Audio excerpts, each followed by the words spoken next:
सोचिए, जो चीज दशकों तक शांति की वजह बनी रही, आज वही युद्ध का कारण बन सकती है। और वो चीज है पानी। आज हम इसी सिंधु जल विवाद की गहराई में उतरेंगे। ये कोई मामूली बयान नहीं है, ये एक सीधी सीधी चेतावनी है। और जब युद्ध की कार्रवाई जैसे शब्द दो न्यूक्लियर ताकतों के बीच इस्तेमाल हों, तो पूरी दुनिया की नजरें घूम जाती हैं। तो सवाल यही उठता है कि आखिर ऐसा क्या हुआ?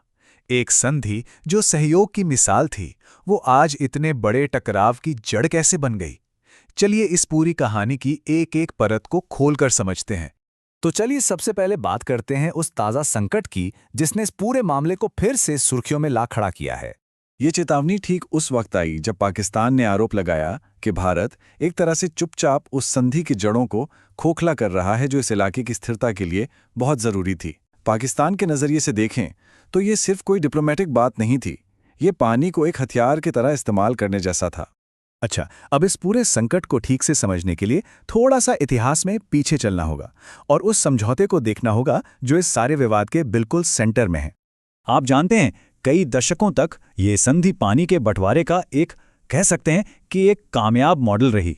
कमाल की बात तो ये है कि जब दोनों देशों के बीच जंग हुई तब भी पानी का बहाव नहीं रुका। इसे दुनिया भर में आपसी सहयोग की एक बहुत बड़ी मिसाल माना जाता था।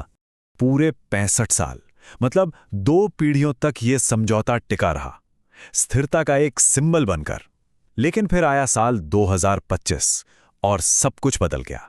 सहयोग की वो लंबी विरासत अचानक एक झटके में थम गई।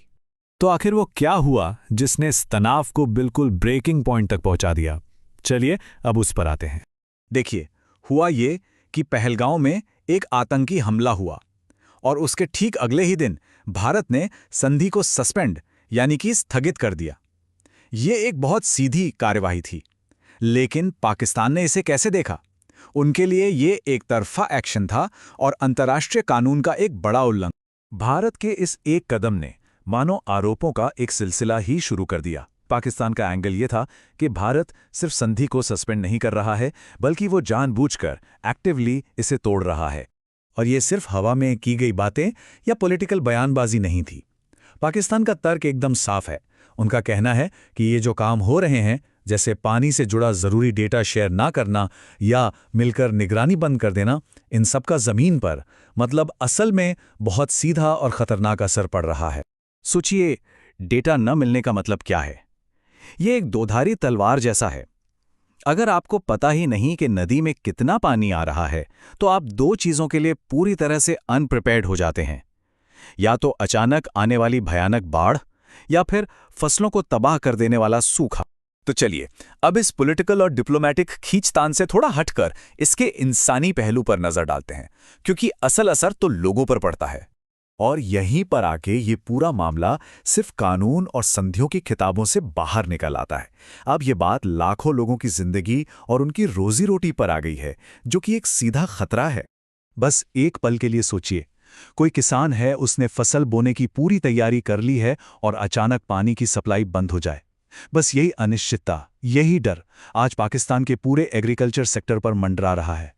वो सेक्टर जो करोड़ों लोगों का पेट भरता है और उस देश की इकोनॉमी की रीढ़ है।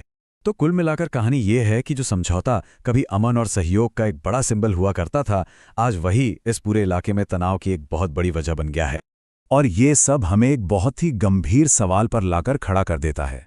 क्या 2 न्यूक्लियर ताकतों के बीच पानी अब जंग का एक नया मैदान बनेगा? इस सवाल का जवाब जो भी हो, वो इस पूरे क्षेत्र का भविष्य तय करेगा कि पानी जिंदगी देने वाला बना रहेगा या फिर तबाही लाने वाला संघर्ष।